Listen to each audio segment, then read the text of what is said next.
उर्दू अशन के मुअज़्ज़ज़ नाज़रीन अस्सलामुअलैकुम। बादशाह का दरबार लगा हुआ था। सज़ा व जज़ा के फ़ैसले हो रहे थे। कुछ लोगों को रहाई का परवाना मिल रहा था, जबकि कुछ बदनसीबों के सर कलम हो रहे थे। फिर सिपाही एक नौजवान और ख़ूबसूरत लड़के को पकड़कर बादशाह के सामने लाए। वो सज़ाए मौत का मुजरम था और आज उसका सर कलम होने वाला था। मौत का खौफ उसके खूबसूरत चेहरे पर वाज़े था। दरबार में मौजूद सब लोग उस नौजवान की बेवक्त मौत पर अफसोस कर रहे थे। खुद बादशाह का दिल भी उस खूबसूरत जवान के लिए बेचैन हो गया। बादशाह ने उस लड़के का जुर्म पूछा तो मालूम हुआ कि उस पर एक आदमी के कत्ल का मुकदमा है। नौजवान का कहना था कि उसने कत्ल जानबूझकर नहीं किया, बल्कि गलती से ये कसूर उससे सरजद हुआ है।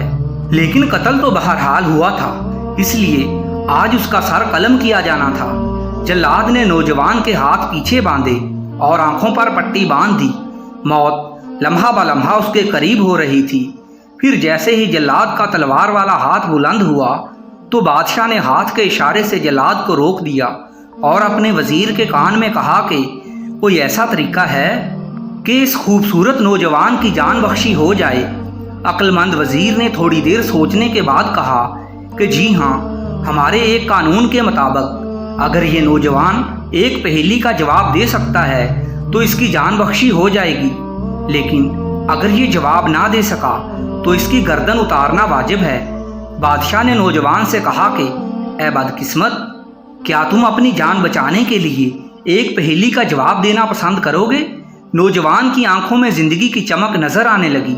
उसने फौरन असबात में सर हिला दिया।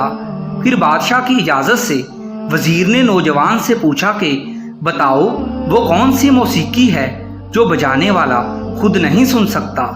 पहेली सुनकर सारे दरबार पर एकदम सन्नाटा छा गया। बहुत मुश्किल पहेली थी और जवाब देने का वक्त सिर्फ 5 मिनट था। काफ़ी सोचने के बावजूद भी नौजवान को जवाब समझ नहीं आ रहा था। नौजवान, जिसके चेहरे पर अभी अभी उम्मीद झलक रही थी, एकदम मायूस हो गया। सारे दरबार पर सन्नाटा छाया हुआ था। बादशाह समेत हर कोई चाहता था कि ये नौजवान मौत से बच जाए, लेकिन ऐसा होता नजर नहीं आ रहा था।